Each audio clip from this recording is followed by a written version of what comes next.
ایمان تھا کہ آتی ہے ایک عورت قبیلے غامدیہ سے صحابیہ ہے، آتی ہے، اے اللہ کے نبی مجھ سے ایک جرم ہو گیا ہے۔ کیا جرم ہوا ہے؟ سن لو، تھوڑی دیر کے لیے اور بیٹھ لو، اس واقعے کو سن لو، آنکھوں میں آنسو آ جاتے ہیں۔ اس واقعے کو سننے کے بعد انسان رونے پہ مجبور ہو جاتا ہے۔ یہ واقعہ ہمارے ایمان کو جھنجھوڑتا ہے۔ اس واقعے کو سن لو، چلے جانا تھوڑی دیر، یہ بھیک میں اور ڈال دو میری جھولی میں، اس واقعے کو سن لو۔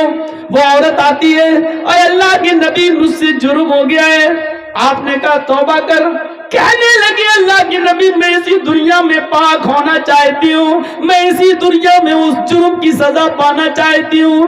آپ نے کہا توبہ کر، اللہ سے مغفرت کی دعا مانگ، اللہ غفور الرحیم ہے۔ کہنے لگی میرا جرم تو سن لیجئے، کیا اس جرم کی کوئی معافی ہے بھی یا نہیں؟ اللہ کے نبی نے کہا بتا کیا تیرا جرم ہوا ہے، کیا تجھ سے غلطی ہوئی ہے؟ کہنے لگی اللہ کے نبی میرا شوہر 2-3 سال سے گھر پہ نہیں ہے، میں جنگل میں بکریاں چرا رہی تھی، وہیں پہاڑی کے پاس ایک چرواہا بھی بکریاں چرا رہا تھا۔ ہم اپنے شوہر سے 2-3 سال سے دور تھے، اس لیے ہمارے دل کی امنگیں اٹھنے لگی اور اس بکریاں چروانے والے چرواہے کے ساتھ مل کر ہم نے جسمانی تعلق، شاریرک سمبند بنا لیا۔ ایک پہاڑ کی جھاڑی میں، پہاڑی کے نیچے کی جھاڑی میں ہم دونوں گئے اور ہم دونوں نے زنا کر لیا۔ انی قد صبت الحد یا رسول اللہ، اے اللہ کے رسول میں حد کو پہنچ چکی ہوں، مجھ سے اتنا بڑا جرم ہو گیا ہے۔ اس جرم کی سزا اسلام میں یہ ہے کہ مجھے پتھروں سے مار مار کے مار ڈالا جائے۔ آپ کیسے کہہ رہے ہیں کہ اللہ سے معافی مانگ لے، اللہ سے توبہ کر لے؟ اللہ کے نبی نے کہا اچھا اوہ یہ گناہ ہوا ہے تم سے، جی ٹھیک ہے، کیا چاہتی ہو؟ کہا مجھے ختم کر دیا جائے۔ اسلام نے جو سزا بتائی ہے پتھروں سے مار مار کے مار ڈالو، ختم کر دو، ہمیں وہ سزا دی جائے۔ اللہ کے نبی نے کہا ٹھیک ہے تمہیں یہ سزا دی جائے گی، جاؤ اے صحابیو اس عورت کو لے جاؤ۔ یہ نہیں پوچھا کہ کس نے کیا تھا، وہ مرد کون تھا، آدمی کون تھا، کہاں کا رہنے والا تھا، نہیں یہ سب نہیں پوچھا۔ کیوں؟ جس کی بات چھپی ہے چھپی رہنے دو، وہ جانے اور اس کا اللہ جانے۔ ہمارے ہاں تو ننگا کرنے کا رواج ہے، اچھا کس نے کیا، پھر اس کو فیس بک پہ ڈالو، واٹس ایپ پہ ڈالو، یہ ہمارے ایمان کا حال ہے۔ اللہ کے نبی چاہتے تو پوچھ سکتے تھے اس عورت سے، اکیلے نہیں ہوتا ہے زنا، کسی مرد نے کیا ہوگا، کہاں، کون ہے وہ، کہاں کا رہنے والا ہے، لیکن پوری حدیث پڑھ جائیے کہیں ڈیٹیل نہیں ملتی ہے۔ تم بتا رہی ہو تم گناہ سے پاک ہونا چاہتی ہو، ہم تمہیں کر دیں گے، لیکن جس کا معاملہ چھپا ہے اس کے بارے میں ہمیں پوچھنے کا حق نہیں۔ ہو سکتا ہے وہ اللہ سے توبہ کر لے اور اللہ اس کو معاف کر دے، نہیں تو وہ جانے اور اس کا رب جانے، قیامت کے دن جہنم میں ڈالے گا۔ ہم کون ہوتے ہیں اس کے پیچھے پڑنے والے؟ عیب پر پردہ ڈالو، اس کو ظاہر مت کرو، اس کو ظاہر مت کرو۔ یہ میری ماں بہنیں اس واقعے کو سنیں، بہت اچھا واقعہ ہے، تمہارے لیے واقعہ ہے، تمہیں بھی اس سے عبرت ملے گی۔ اللہ کے نبی کہتے ہیں کہ جاؤ اس عورت کو لے جاؤ اور سینے کے برابر، یہ سینہ جو ہوتا ہے عورت کا، یہاں اتنا اس کو زمین میں گاڑ دینا اور سر پہ پتھر مارنا، اور اس وقت تک پتھر مارو جب تک کہ یہ عورت مر نہ جائے، اس کی روح نہ نکل جائے۔ یہ عورت کی سزا کیا ہے؟ شادی شدہ مرد کی اور شادی شدہ عورت کی اگر وہ زنا کر لیں تو سزا کیا ہے؟ پتھروں سے مارا جائے گا۔ مرد کو دوڑا دوڑا کے مارا جائے گا، مرد کو ایک میدان میں کھڑا کر دیا جائے گا بیچ میں، اور چاروں طرف پبلک رہے گی، عوام، سب کے ہاتھوں میں پتھر ہوں گے، اور اس طریقے سے چاروں طرف گھیرا بنا لیا جائے گا کہ وہ بھاگنے نہ پائے، اور بیچ میں اس آدمی کو کھڑا کر دیا جائے گا، اور پھر پتھر مارے جائیں گے، جہاں سے گزرے گا وہی پتھر، سب کے ہاتھوں میں پتھر ہونا چاہیے۔ یہ مرد کی، سمجھ رہے ہیں زنا کی سزا کیا ہے؟ جس کو ہم معمولی کام سمجھتے ہیں وہ اتنا بڑا جرم ہے شریعت میں۔ کسی کی بہن اور بیٹی کی عزت و آبرو سے کھیلنا اتنا آسان نہیں ہے شریعت میں۔ اس کی سزا، جب تم کسی کی عزت لوٹ رہے تھے تو تمہارے جسم کے ہر بال رونگٹے کو، روئے کو اس کا انجوائے مل رہا تھا، مزہ مل رہا تھا، اس لیے سزا بھی ایسی ملنی چاہیے کہ جسم کے ایک ایک رونگٹے کو اور ایک ایک روئے کو اس کا احساس ہو جائے، اس لیے سزا بھی اتنی سخت رکھی گئی ہے۔ مرد کو دوڑا دوڑا کے مارا جائے گا، لیکن عورت کو دوڑا دوڑا کے نہیں مارا جائے گا، کیونکہ اس کی بے پردگی ہو سکتی ہے۔ دوڑے گی تو اس کو زمین کا گڈھا کھودا جائے گا اور اس کو کھڑا کر دیا جائے گا اور سینے کے برابر مٹی ڈال دی جائے گی، یعنی اتنا گاڑ دیا جائے گا سینے کے برابر یہاں تک، اور سر اس کا کھلا رکھا جائے گا، اور پھر اس کے سر پر پتھر مارے جائیں گے، اور اس وقت تک پتھر مارا جائے گا جب تک کہ عورت مر نہ جائے۔ چاہے یہ رضامندی والی زنا ہے، مرد بھی راضی عورت بھی راضی اور دونوں نے کر لیا۔ زنا بالجبر تو زنا ہوتا ہی نہیں ہے، اگر مرد نے زبردستی کی تو وہ زنا نہیں مانا جائے گا، یا عورت کے ساتھ اگر زبردستی کی گئی، وہ بیچاری نہیں چاہتی تھی لیکن بندوق رکھ کر اس کے ساتھ عزت لوٹی گئی، تو پھر عورت گناہگار نہیں ہوگی کیونکہ اس کے ساتھ جبر کیا گیا، تو پھر مرد کو سزا دی جائے گی عورت کو نہیں۔ اور عورت نے اگر بندوق رکھ کے غلط کام کروایا، مرد نے مجبور ہو کر غلط کام کیا، تو عورت کو سزا دی جائے گی، مرد کو نہیں۔ لیکن مرد بھی راضی عورت بھی راضی تو دونوں کو سزا دی جائے گی۔ اگر دونوں میں سے ایک کنوارا ہے ایک شادی شدہ، تو شادی شدہ کو پتھروں سے مار مار کے جان سے مارا جائے گا، اور جو کنوارا تھا اس کو 100 کوڑے مارے جائیں گے، اور 1 سال کے لیے اپنے شہر اپنی بستی سے باہر کر دیا جائے گا، اس کو گاؤں سے نکال دیا جائے گا، اور اپنے گاؤں میں 1 سال تک آنے کی انٹری اجازت نہیں ملے گی۔ 100 کوڑے پڑیں گے، چمڑے کے کوڑے، چمڑے کے، کپڑے کے نہیں، چمڑے کے کوڑے۔ 10-20 کوڑوں میں ہی وہ بیٹھ جائے گا، کرانے لگے گا۔ 100 کوڑے میں تو اللہ بہتر جانے بچے گا بھی کہ نہیں بچے گا۔ تو میرے بھائیو 100 کوڑے زندگی بھر کے لیے پھر اٹھنے کے لائق نہیں رہے گا، اگر بچ بھی گیا تو زندگی بھر چلنے کے لائق نہیں رہے گا، اٹھنے کے لائق نہیں رہے گا بستر پر۔ ایسے 100 کوڑے اس کے اوپر مارے جائیں گے، اور 100 کوڑے مارنے کے بعد بھی اس کو گاؤں میں رہنے کی اجازت نہیں۔ 1 سال کے لیے اس کو اس شہر سے دوسرے شہر میں داخل کیا جائے گا، اس کو اپنے شہر میں انٹری نہیں ہے، کیونکہ اس کو دیکھ کر لوگ اس لڑکی کو یاد کریں گے، اچھا یہ او پھلا کی لڑکی کے ساتھ اس نے، تو اس لڑکی کی بے عزتی ہوگی جس کے ساتھ اس نے ریپ کیا ہے یا زنا کیا ہے۔ اس لیے اس لڑکی کی عزت کو بحال کرنے کے لیے 100 کوڑے مار کو 1 سال کے لیے اس کو شہر سے باہر نکال دو، یہ اسلام نے سزا متعین کی ہے۔ اس عورت کو لے جایا جانے لگا، ایمان دیکھیے ایمان، اس عورت سے زنا کا صدور تو ہو گیا، لیکن جب ہوش میں آئی، جب اس کو جوانی کی گرمی اس کے دماغ سے نکلتی ہے، تو سوچتی ہے اللہ یہ میں نے کیا کر لیا، اللہ یہ مجھ سے کیا ہو گیا، اللہ یہ میں نے کتنا بڑا گناہ کر لیا، اب مجھے اس دنیا میں زندہ رہنے کا حق نہیں ہے۔ کسی کو معلوم نہیں تھا، لیکن اس نے خود اللہ کے نبی کو آ کر بتا دیا۔ اس کے عیب پر پردہ پڑ چکا تھا، لیکن پھر بھی اس نے آ کر اللہ کے نبی کو بتا دیا۔ اللہ کے نبی نے کہا جاؤ اس عورت کو لے جاؤ اور اس کو پتھروں سے مار مار کے ہلاک کر دو، مار مار کے اس عورت کو مار ڈالو۔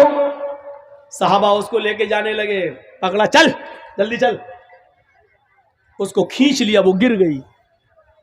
جیسی وہ کام دیا گری، وہ عورت زمین کے اوپر گری تو اس نے اپنا پیٹ سب سے پہلے پکڑا۔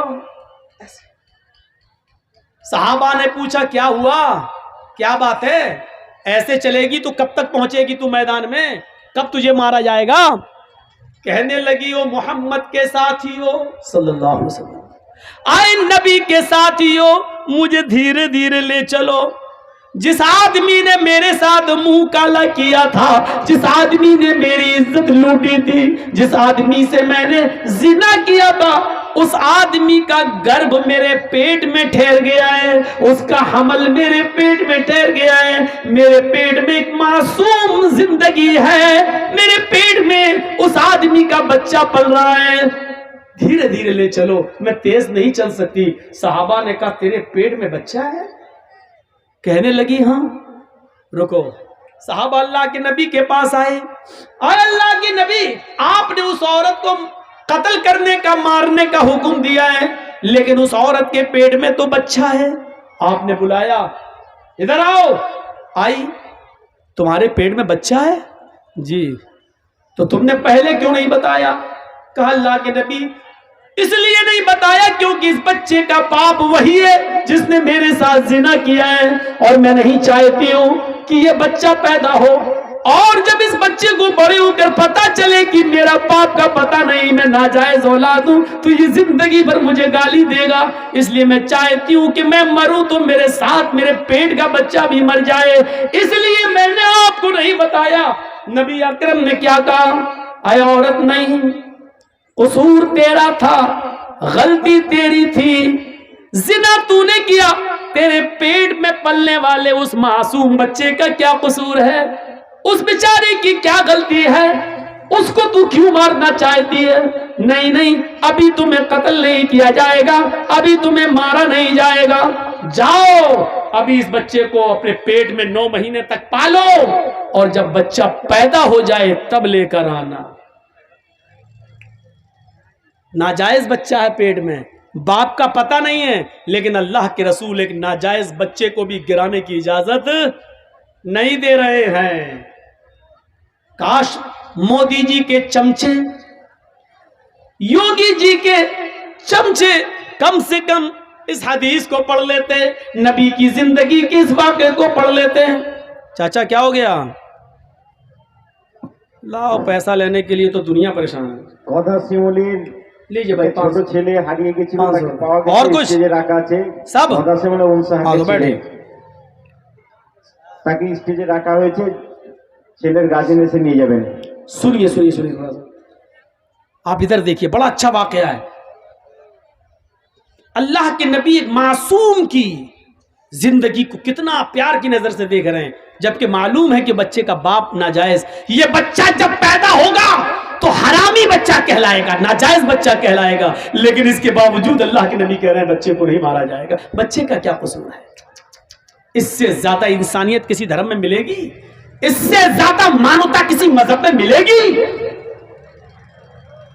گئے، جاؤ اس عورت کو کہا بچہ پیدا ہو جائے تب آنا، 9 مہینے تک اپنے پیٹ میں رکھتی ہے، جب بچہ پیدا ہوا 2-4 دن بستر پہ لیٹتی ہے، چلنے کے لائق ہوتی ہے تو بچے کو لے کر آتی ہے۔ 9 مہینے میں اللہ کے نبی بھول گئے کہ یہ عورت کون ہے، آئی، اے اللہ کے رسول لیجئے بچہ، آپ نے کہا تھا جب بچہ پیدا ہو جائے تب آنا، آپ نے کہا تم کون؟ کہا نہیں پہچانا، کہا نہیں، میں وہی عورت ہوں جس سے زنا کا صدور ہوا تھا اور مجھے قتل کرنے کے لیے بھیجا جا رہا تھا، میرے پیٹ میں بچہ تھا۔ آپ نے کہا او غامدیہ، قبیلہ غامدیہ سے؟ ہاں، اچھا اچھا اچھا، او اب بچہ پیدا ہو گیا؟ کہ ہاں، یہ لیجیے۔ اس عورت نے اپنا بچہ محمد رسول اللہ کے ہاتھوں میں دے دیا۔ میڈیا والوں لکھو، اگر تمہارے قلم میں طاقت ہے دکھاؤ مانو، تاکہ یہ شکل مودی جی کو اور یوگی جی کو بتاؤ کہ مولوی جرجیس نے ڈنڈے کی چوٹ پر اعلان کر کے کہا ہے انسانیت کا یہ سبق، جس بچے کا باپ پتہ نہیں ہے جو پیدا وہ ہو چکا ہے لیکن ناجائز اولاد ہے، ایسی ناجائز اولاد کو محمد رسول اللہ اپنی گود میں اٹھا رہے ہیں، اس بچے کو اپنے سینے سے لگا رہے ہیں۔ تم تو برہمنوں کے مندروں میں شودر نہیں جا سکتا ہے، برہمن کی تھالی میں ہریجن نہیں کھا سکتا ہے، تم نے تو چھوت چھات کے ایسی نیت بنا دیے ہیں کہ اللہ کے بندوں میں ہی بٹوارا کر دیا ہے کہ برہما جی نے اپنے منہ سے برہمن کو پیدا کیا، ہاتھوں سے چھتری کو پیدا کیا، رام سے ویش کو پیدا کیا، پیروں سے شودر کو پیدا کیا، برہما جی نے اپنے منہ سے اس کو، ہاتھوں سے اس کو، چھتری کو، ٹھاکر کو اور ہریجن کو سب سے نیچے والے حصے سے، تم نے تو بٹوارا کر دیا ہے، تم نے تو بٹوارا کر دیا ہے۔ میرے پیارے ساتھیوں، ذرا تصور تو کیجئے اسلام کے اندر مساوات کا ایسا درس ملے گا، ایسا درس ملے گا۔ آپ کے محلے کی مسجد ہے، اذان ہو گئی ہے، پہلی صف بھر گئی ہے، جرجی صاحب مسجد میں جاتے ہیں، ایم ایل اے منہاج صاحب مسجد میں جا رہے ہیں نماز پڑھنے کے لیے۔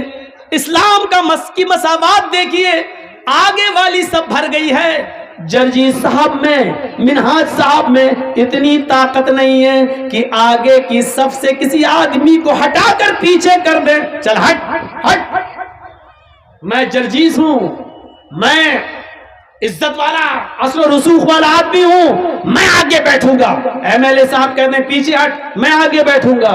اسلام نے یہ پاور نہ ایم ایل اے صاحب کو دیا ہے نہ جرجیس کو دیا ہے،